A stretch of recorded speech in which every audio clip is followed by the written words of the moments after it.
Hi guys, my name is Miller and welcome to a new video. Today we will discuss the Pagani World Premiere Event and why it is one of the greatest events we've had so far, but also where things went wrong to basically disbelief in my opinion. I'll first give an overview on the event itself and the lock-in order, then some information on the crates, which have been implemented greatly, credit where credit is due, and then the required times to beat, and finally a rant about the things that went horribly wrong.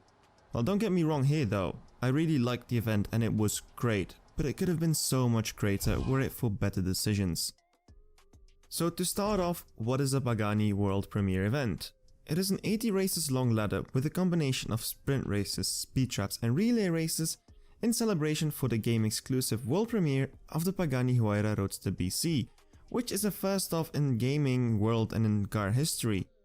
There are 6 lock-ins in total and the rewards come down to 2,350,000 cash, 445 gold coins, which is kind of a bit on the low end as Evo Cups or Flash events usually give a lot more, 9 uncommon, 9 rare and 9 epic fusion parts, which seems low but fine, later more on that, 4 stage 6 parts with 3 being for the 3rd slot, which makes no sense to me, and the other one being for the Barchetta, 1580 bronze keys, which is very nice amount of keys, so that's good, 60 silver keys, which is then a bit on the low end, 11 gold keys, and a purple star car being the Pagani Zonda HP Barchetta, which can be won on race 69, making up for the lower amount of gold keys, so it kinda balances out for the amount of cars you can win.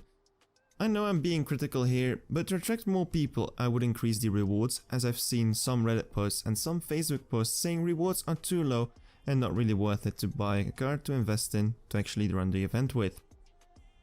Now the lock-in order and which cars to use. The first slot you have no choice really, the Pagani Huayra, and if you don't have one yet, scoot over to the showroom and go pick one up for free. You can make your own spec, fully starting up from the paint, to the interior, to the brake calipers, which is an amazing feature and allows people to make their own special version of the car. The Pagani Huayra has been in game for such a long time and never received its own event, to the surprise of many, so seeing it finally get a purpose is amazing to see. It might not be the fastest car, but it is free and available for everyone and completely personalizable. For the second slot there is also no choice, and this one isn't for free either. For this car you will have to put down some hard cash, and I don't mind that as long as you can get the second purple star car eventually, making it 2 for the price of 1, right? So you can buy this gorgeous piece of machinery for $21.99 depending on platform and currency. Like any other tier 5 star basically we've had in the past that you could purchase for money. If you miss any of the other potential lock-in cars, some bundles might appear which might suit you better. But as I had them already, I just bought the Roadster BC on its own, and it is beautiful. If you want a 360-degree view on this car with some nice details pointed out, check out the video I made yesterday. My issue however is the placement of the car. With the celebration of Pagani and its rich heritage, you limit the event to a smaller paying audience. I would have used this car rather as a 4th or a 5th slot, so that more people could enjoy from the event as the rewards are not the greatest anyways. And then slots 2, 3, 4 could have been used to maybe attract some more people to participate in the whole event, instead of excluding them from day 1 for an 11 more days. To me, this was the first big mistake they made.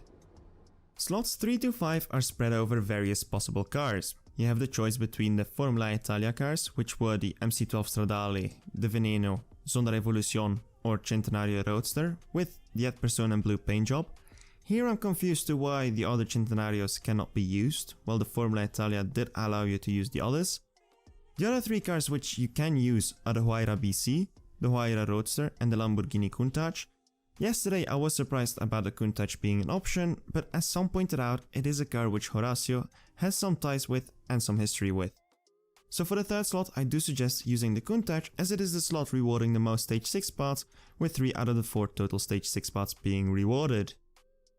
But what baffles me the most about these options is the fact that you cannot win or obtain the Huayra Roadster or the BC in any way unless you get mad lucky from crates right now. If you don't have these 2 cars yet, you will have to buy 2 paid Formula Italia cars, which turns a $20 for 2 purple stars into 3 paid cars, each 20 if you buy a la carte, and that is if you do have the Countach already. If you don't have that one yet or you don't have it upgraded, you'll be forced to buy 3 Formula Italia cars plus the Roadster BC to get 1 purple star car. and this is where I feel they will lose a lot of players on too. It would have been a smarter decision to have either the Roadster or BC up for gold coins and then the other one up for gold keys in a 20 times drop rate. This way people wouldn't feel as forced to spend cash and would be more keen on joining in on the event. This to me is the second big mistake they have made when designing the event. It would have been better to have a Formula Italia cars available as used, like they have now, but the Huayra Roadster and the BC the center of the attention, as after all it is a Pagani Huayra event. The final slot is pretty straightforward, the Pagani Zonda HP Barchetta, which is also a gorgeous car and I'm glad to have it added to my collection. Nothing much to say about this one, decision which does make sense and not a bad one. Though I wish the final race was at least a relay race with multiple cars instead of just a single focused race. But now done with that, and over to the crates, and here I have to say hats off and give credit where credit is due. This has to be the best implementation of crates we have ever had surrounding an event. For each car that can be used and mentioned above, you get a free crate every 24 hours without needing to have the car locked in. This allows you to have a nice free crate for the Countach even if you decide not to use it, for example. And on top of that, all crates, with the exception of the Veneno, MC12 and Centenario, can be bought with bronze keys afterwards, which was quite a shocker I must say. This is a great implementation. I'm definitely happy with the free crate every 24 hours, as the number of fusion parts you'll be getting each day will be crazy if you own various Pagani cars. This does make up for the low amount of fusion parts given in the event, and the fact that the event is 11 days long gives you a guaranteed loyalty for each car as you'll hit it without a doubt. Great implementation, hats off for this one. Also I quickly calculated on a span of 12 days you should be able to get at least 300 Pagani fusion parts from collecting your daily free crates if you have the car. This is honestly great. Now the required times to beat. I'll fly over these as I have more important things to say after this one. The race order was all over the place, so I lack some footage. So for the regular Pagani Huayra, the time to beat for me was a 10.35, which is beatable with the use of 2 stage 6 parts and not having all epic fusion parts, so not extremely hard. Then for the car in the second slot, the Huayra Roadster BC, 11.158, which sounds very easy, but then there is a surprise speed trap on race 62 I believe, at 469 km per hour, which will require a vast amount of stage 6 parts. Not all, but at least 4 or 5 and null fusion parts, which is kind of a high requirement and a big jump compared to the 11.15, which can be done on stage 4 I think. Then the times really depend on the used cars of course. For the Veneno I recall requiring roughly a 10.14, which was also very doable. Slot 4 was the MC12 asking me to beat a time of roughly 11.5 seconds if I recall correctly, which was rather slow to my surprise. And then for the 5th slot I used the Zonda Revolution as my dummy account didn't have the parts for the Huayras or the Countach. And there I needed to beat an 11.385, which is also extremely doable. So in general, so far, the only harder race has been for the Roadster BC, the 469 km speed trap. And for the final slot being the Barchetta, it seems to go too easy up until the last race, with the difficulty jumping from an 11.9 seconds to an 8.2 seconds for the final race. What the hell is that, from a stage 4 to a 4 to 5 stage 6 parts? When only one is given out? What is going on here? Overall, a doable event with acceptable difficulty, with the exception of the speed trap on the Roadster BC and the final time on the Barchetta, which could have both been dropped to where you need 3 to 4 stage 6 parts instead of requiring 4 to 5. But you have 12 days and plenty of crates, so let's hope for you guys it really works out. Anyways, here's the tune I used for the Barchetta and the final race.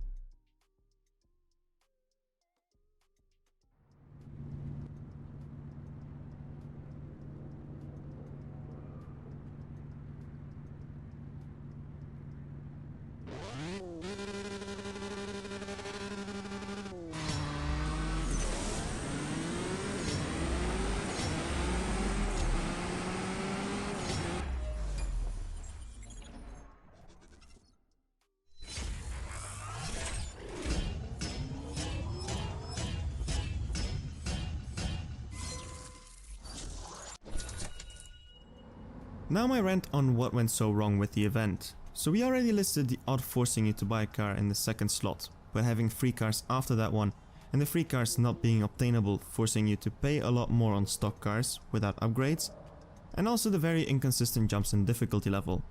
But what frustrated me the most was the lack of use for the Roadster BC. For being such a premiere, it is the least used car in the first 4 slots. From race 39 up to race 65, it does not have its own half a mile head-to-head race, and on race 65, it is just a speed trap. And then there isn't a single relay race where both the Barchetta and the Roadster BC race together, while they're basically the 2 main cars of the event. I counted, the regular Huayra is used 22 times, the Roadster BC has 18 races of which 9 are relay races, the car in the 3rd slot has 24 races, and the car in 4th slot is used 23 times. Having the Roadster BC being unlocked on race number 10, it should have a significantly higher use, definitely if it is the main car of the event. It felt at some point it wasn't even there, it was just lost. There was no logic behind the racing order and there was no real balance between the cars. Older cars were used more despite being locked in later. This makes no sense to me. 3 of the 4 stage 6 spots being for the 3rd slot alone makes no sense to me. The ridiculous jumps in difficulty makes no sense to me. In general, a very big event which would have been a lot more fun for some smaller tweaks and with more focus on the car that mattered, the Pagani Huayra Roadster BC, which you had to pay for and almost drove the least number of times with only 9 solo races. Quite a shame in my opinion, and making it not worth its money or not even worth its upgrade costs. I'm kind of disappointed with the event. It had such good opportunities to become the greatest ever which were not taken advantage of. Instead of jumps in difficulty, why not build up? The crates are available but people can't get the Roadster or the BC in any way unless they have insane luck. A slot less but more spread races would have been better, or a longer event with 100 races instead of 80. Not punishing recent players by shoving a full set of Formula Italia cars but allowing gold keys and coins to be spent. You guys did it so well with the crates and with the free Huayra, which was amazing, but those will be the main talking points while it should be the event overall. I really hope this will be taken as constructive feedback for improvements in the future, but with such a big release, the event will rather gather dust for the majority of the player base, or a significant part will be missed out on. If you have anything to add, let me know down below. All I can say is that I'm disappointed. Buying $20 car for 9 races with the lower rewards than flash events doesn't really do it for me, sorry. Don't forget to subscribe. My name is Miller. See you around. Keep racing.